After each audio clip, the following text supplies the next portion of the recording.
kali ini kita akan membahas tentang pemeriksaan piutang. Sebelum itu, kita akan memperkenalkan diri dari sebelah kanan. Saya Aziza Nurarapa. Saya Alfiati. Saya Dina Ziltari. Saya Mbak Fauzia. Saya Stefani.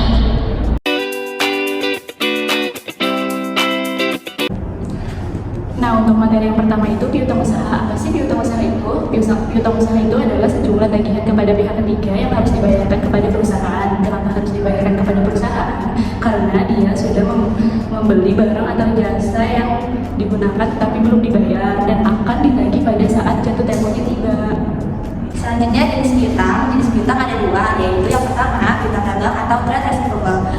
Yang dimaksud adalah perusahaan dagang kepada konsumen yang berasal dari penjualan secara kredit. Yang kedua adalah piutang lain-lain atau piutang non dagang, adalah tagihan perusahaan kepada pelanggan atau pihak lain akibat dari transaksi yang secara tidak langsung berhubungan dengan kegiatan normal perusahaan. Contohnya ada piutang pegawai, piutang dari perusahaan afiliasi, piutang dividen, piutang bunga, dan lain-lain. Selanjutnya ada karakteristik piutang. Piutang memiliki 3 karakteristik. Yang pertama yaitu nilai jatuh tempo. Nilai jatuh tempo adalah nilai yang harus dibayarkan oleh debitur kepada kreditur yang diperoleh dari nilai pokok ditambah dengan nilai bunga. Yang kedua ada tanggal jatuh tempo, yaitu di mana piutang harus dibayarkan oleh debitur kepada kreditur sesuai dengan perjanjian. Pada umumnya piutang memiliki masa selama 30 hari atau 1 bulan. Yang ketiga besaran bunga. Tingkat besar bunga ini dibayarkan oleh debitur kepada kreditur berdasarkan nilai nominal dan biasanya besaran bunga ini ditentukan oleh pihak kreditur.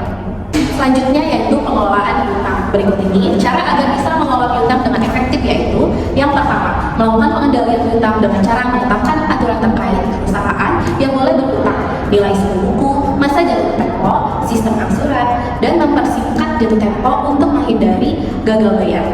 Melakukan penolakan terhadap calon debitur yang memiliki riwayat yang buruk.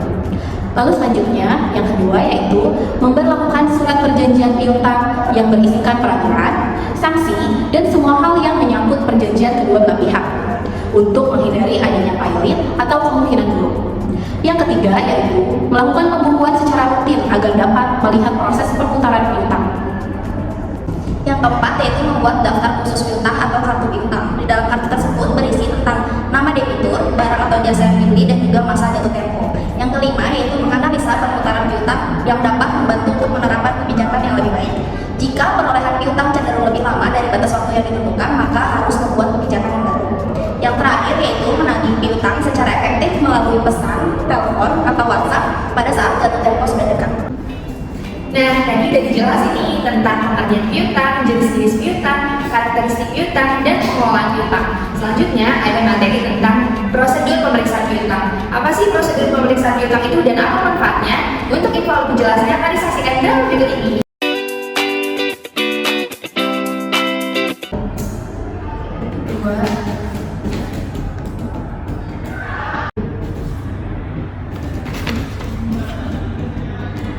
Nora, kamu udah siap belum untuk file audit piutangnya? Punya aku belum sih, sebentar lagi. Kayaknya Mbak Dita sebentar lagi datang deh. Ya udah kita selesaiin dulu aja yuk. Oh iya, sebentar lagi ya. Oke.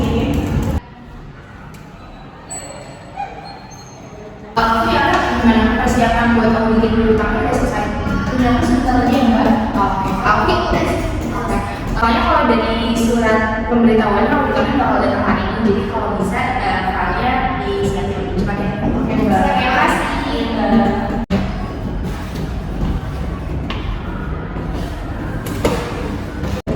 Hai semuanya. Halo, kenalkan nama saya Fauzia, bisa dipanggil Fira, dan saya adalah dari tim audit.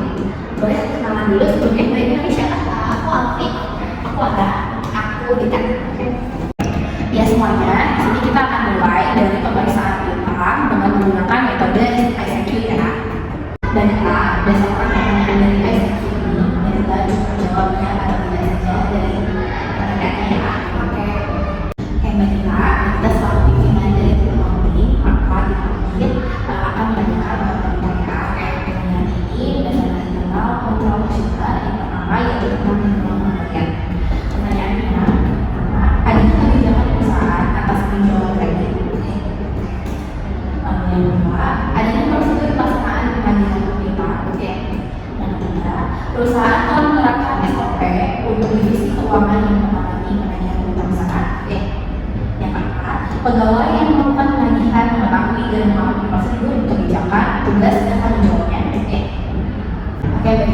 selanjutnya yaitu penentuan risiko. Adanya evaluasi terhadap penjualan kredit. Tidak. Adanya analisa untuk piutang yang mendeteksi piutang yang sebenarnya terepot. Ya. Selanjutnya tentang asisten pengendalian. Setiap bulan dilakukan pencocokan saldo perkiraan pengendali dengan piutang. Tidak. Dilakukannya pengamanan risiko yang cukup terkait kartu piutang. Ya. Kartu piutang dipegang oleh orang tertentu saja. Mereka berdasarkan strategi tadi ditemukan adanya temuan ketidaksesuaian untuk prosedur pemeriksaan piutang. Oh iya, untuk temuan itu apa ya, Mbak? Baiknya untuk kita memastikan kita memperbarui buku besar dengan kacanya ya. Boleh. Untuk Alfi dan Atta boleh dibantu untuk tampilin datanya. Mbak. Baik.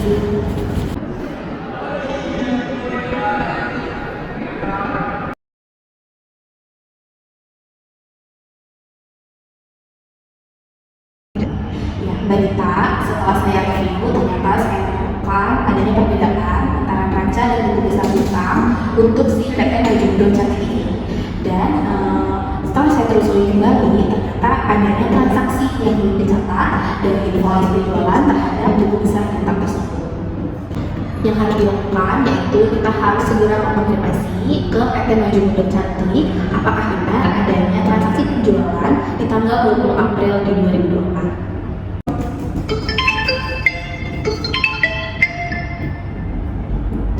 Halo, iya benar, saya admin purchasing dari PT Majindo Cantik. Ada yang bisa dibantu? Oh sebentar ya, saya cek dulu.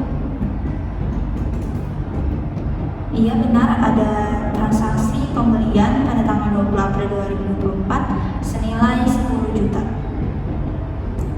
Oke, terima kasih. Ya, Barita, baru ini saya sudah melakukan konfirmasi kepada PT Majindo Cantik dan menemukan adanya transaksi penjualan pada tanggal 20 April 2024. Dan atas nama tersebut, saya akan memberikan saran serta rekomendasi untuk PT Majindo. Saran saya melakukan evaluasi berkala terhadap penjualan kredit. Dan rekomendasinya, jika ada transaksi penjualan secara kredit harus langsung dicatat ke dalam buku besar ya. Dengan untuk saran dan rekomendasi informasi akan kita evaluasi dengan tim internal. Iya, sama.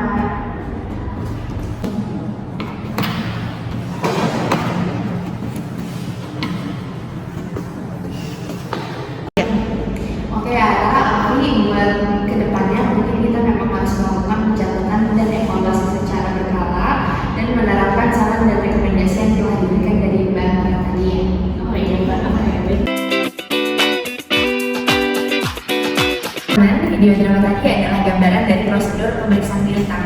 Semoga informasi tersebut dapat membantu teman-teman dalam mengetahui bagaimana prosedur untuk memeriksa piutang.